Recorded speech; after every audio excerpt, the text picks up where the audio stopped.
जयंत पाटील अलीकडे अचूक टायमिंग धरायला लागलेत. कधीतरी टायमिंग चुकवत जा म्हणजे आमचाही नंबर लागेल. जयंत पाटील जरा तरी कोपरखळी मारतात, पण राजाराम बापूंच्या भाषणात कधी टीका टिप्पणी दिसून यायची नाही. राजाराम बापूंमुळेच मला राजकारणात संधी मिळाली. आमदार सदाभाऊ खोत.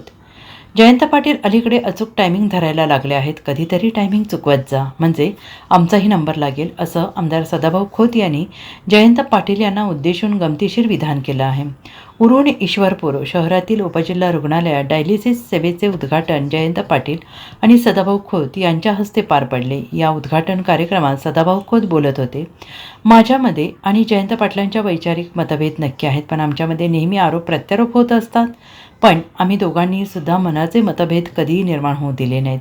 मला राजाराम बापू पाटील यांच्या मार्गदर्शनाखाली काम करण्याची संधी मिळाली. तळागाळातील माणसाला, कार्यकर्त्यांना पुढे आणायचं काम राजाराम बापूंनी नेहमी केलं. त्यातला मी एक कार्यकर्ता आहे, असंही सदाभाऊ खोत यांनी म्हटले. जयंत पाटील जरा तरी कोपरखळी मारतात, टीका टिप्पणी करतात, पण राजाराम बापूंचे नेतृत्व हे संयमी होते. त्यांच्या भाषणात कधीही टीका टिप्पणी दिसून यायची नाही. राजाराम बापूंचे नेतृत्व आपलं नेतृत्व आहे, कुटुंबातील नेतृत्व आहे असं वाटायचं, असं सदाभाऊ खोत यांनी म्हटलेलं आहे. आदरणीय जयंत पाटील साहेब हे कुठे काल मला दिसले टीव्हीवर, बोललो आता ते बी इथंच आहे. ते एक दिवस मुंबईवरनं माझ्या अगोदर आले. मी आपला एक दिवस लेट आलो. म्हटलं आपण आपलं कासो गतीनं जाऊ, हळूहळू शरद जिंकू, काही गडबड करायची गरज नाही. आणि म्हणून मी कदम साहेबांनाही म्हटलं की त्यांना तुम्ही आता काल कसा निरोप पोहोचवत आहे बघा. म्हटलं काल थोडं काही गडबडीमध्ये ते असतील, पण म्हणतो निरोप द्या.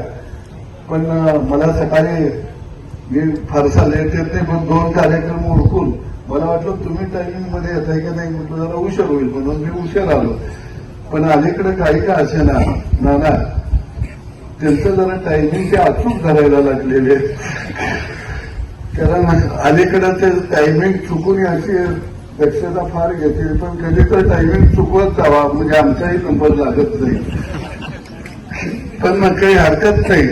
शेवटी तालुक्याचा एक विकास झाला पाहिजे ही भूमिका लोकप्रतिनिधी म्हणून त्यांची आहे, लोकप्रतिनिधी म्हणून माझी आहे. शेवटी घार आकाशी उंच उंच कधीही तिनं भरारी घेतली तिचं लक्ष पिल्यापाशी असतं. आणि म्हणून सभागृहामध्ये सुद्धा आणि बाहेरही खऱ्या अर्थानं आम्ही राजकीय क्षेत्रामध्ये आमचे प्रवाह वेगळे असतील, काही विचारामध्ये मतभिन्नता असू शकते, परंतु सामाजिक दृष्टिकोन हा निश्चितपणानं आम्ही जपण्याचं काम या तालुक्यामध्ये राजकारणामध्ये सगळ्याच मंडळीने आम्ही केलेलं. आणि तालुक्यासाठी एखादी गोष्ट येत असेल तर कदम साहेब आम्ही खरोखर समन्वय राखून या ठिकाणी काम करण्याचा प्रयत्न केला. काही काळ मला मंत्री म्हणून काम करण्याची संधी मिळाली, त्यांना अनेक वर्ष मंत्री म्हणून काम करण्याची संधी मिळाली.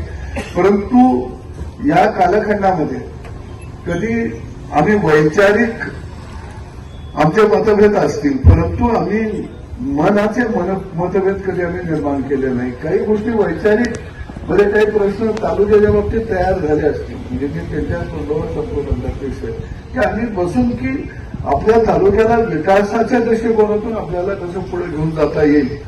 निश्चितपणानं हा दृष्टिकोन डोळ्यासमोर ठेवून या तालुक्यामध्ये विकासाचा प्रवाह वाहता राहिला पाहिजे ही भूमिका निश्चितपणानं आम्हा दोघांची राहील.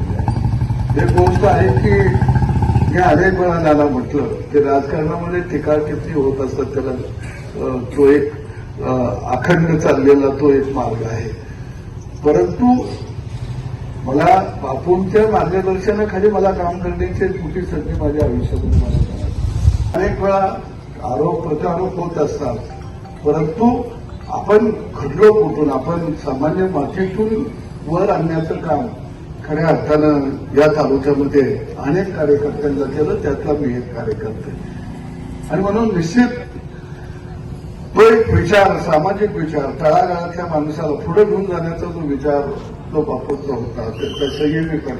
म्हणजे मला खरं म्हटलं तर बापूंच्याजवळ आम्ही एवढा सहज बसायचं की एक राज्याचं नेतृत्व, पण कधी त्यांच्या भाषणामध्ये सुद्धा टीका टिप्पणी मला कधी दिसायची नाही. फार संयमी, मृदू पणानं खऱ्या अर्थानं बोलायचं. जयंत पाटील साहेब तुम्ही जरा तरी कोपरखळे आमच्या ठिकाणी करता, पण बापूंच्या ते काहीच नव्हतं. कारण बापूंना त्यांच्याकडे पाहिल्यानंतर असं वाटायचं की ते आपलं व्यक्तिमत्व आहे, आपल्या घरातलं कुटुंबातलं एक व्यक्तिमत्व आहे. अशा पद्धतीचं काम जवळनं पाहण्याचं, त्यांच्या हाताखाली काम करण्याचं कमी वयानं. Bureau report SBN Marathi Sangli.